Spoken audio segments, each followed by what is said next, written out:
வாங்க friends, பால்வன channel. இன்றைக்கி வந்து பார்த்திங்கன்னா எங்கள் அம்மா வந்து ஒரு கிராஃப்ட் பண்ண போகிறாங்க. அதை வந்து இன்றைக்கி வீடியோ போடலாம். வாங்க வீடியோக்குள்ளே போகலாம்.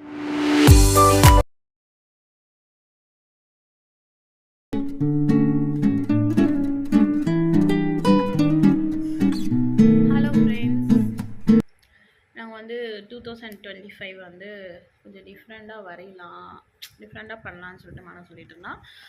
அந்த மனம் வந்து அவனோட ட்ராயிங் திறமைக்கிறதுனால நான் வந்து சமையல் பொருளை வச்சு நான் இந்த 2025 வந்து மேக் பண்ணியிருக்கேன். எப்படி இருக்குன்னு பாருங்கள்.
இந்த வீடியோ பிடிச்சினா லைக் பண்ணுங்கள், ஷேர் பண்ணுங்கள், சப்ஸ்கிரைப் பண்ணுங்கள்.